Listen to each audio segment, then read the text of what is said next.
Hello and welcome to the first video dedicated to developing a corporate hedging policy. My name is Fabio and I am an AI-generated avatar, member of the virtual team of Studio Belanti. So, if you run a business that is not in finance, you may wonder whether or not you need a hedging policy for your company. Let's make one thing clear. A hedging policy is not the same as the transfer pricing policy. It is not the same as the foreign exchange procedure for executing hedges. And it is not the rule book for the hedge accounting treatment of derivatives.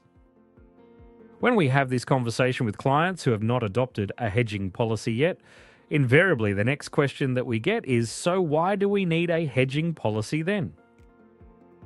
Today, the economic environment we operate in is deeply interconnected, and events in any part of the world can have swift repercussions on our business. Companies are exposed directly or indirectly to a multitude of financial risks, be it FX or interest rates or the price of certain commodities. Establishing a robust hedging policy that describes how a company identifies, measures, and manages its financial risks is not just beneficial, it's a critical safeguard and attests to the maturity level of the company's risk management framework. Very often, we are reminded that a hedging policy is not a mandatory requirement. Not only is this statement correct, but we cannot see such obligation being explicitly introduced anytime soon. But the fact that nobody mandates us to do something prudent and beneficial is not a good enough reason to put the item at the bottom of the pile. Actually, let me correct what I just said, since technically speaking, the very same IFRS 9 appears to be establishing a requirement for setting a hedging policy. The hedging policy forms a core part of the documentation required under IFRS 9. It details the entity's approach to risk management, including how it identifies, evaluates, and mitigates financial risks. The hedging policy specifies the types of hedging relationships that are acceptable, the methods for assessing hedge effectiveness, and the internal guidelines for hedge ratio determination. The hedge ratio must be justified as part of the hedge effectiveness assessment.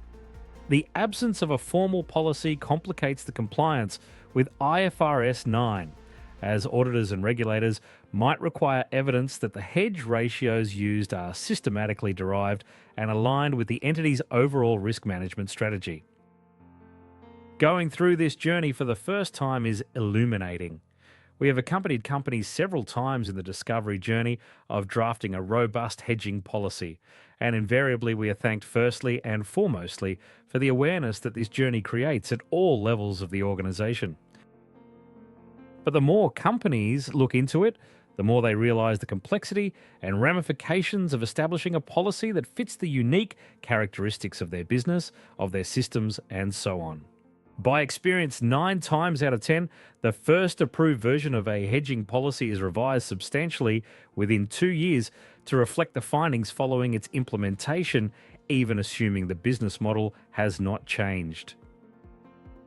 There is one specific thing about every hedging policy: its uniqueness. We can categorically affirm that there are no templates for hedging policies that a company can simply take for their own use. Principles and guidelines do exist, and we will go through them in our next video, but not ready-to-use templates. A sound hedging policy will always differ, and by a large degree, by that of any other company, even when operating in the same business. This is because your enterprise is unique. So are the risks, the processes, the objectives, and the culture. Now, let's look at this topic from the opposite angle and ask ourselves, are there really any dangers in navigating by sight instead?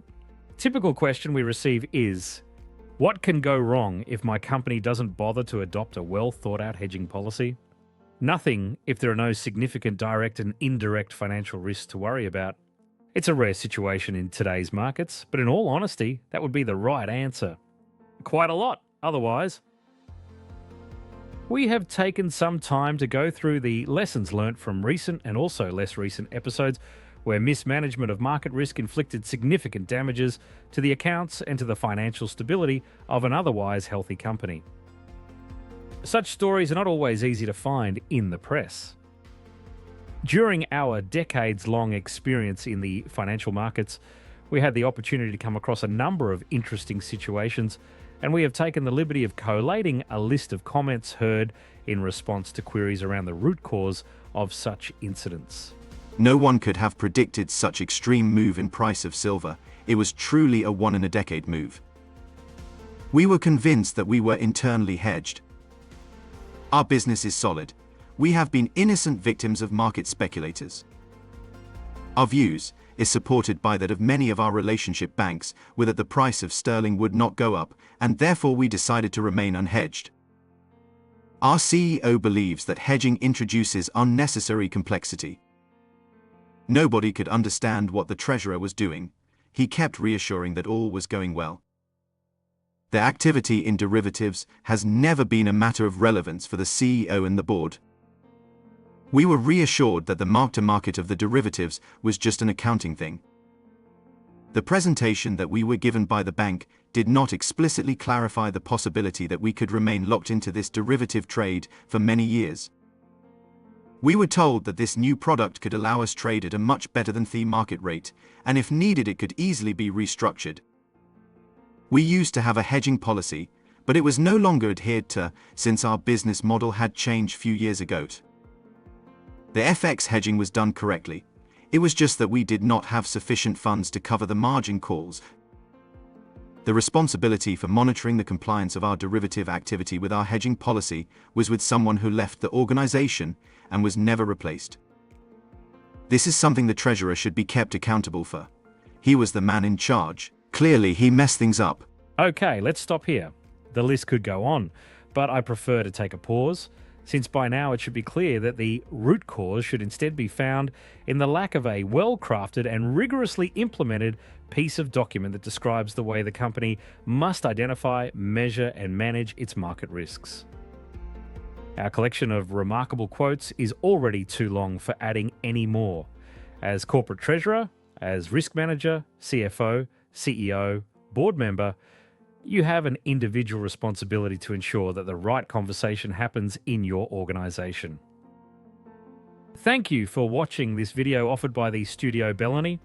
In the next video, we will dig deeper into the construction of a well-structured hedging policy for your organization.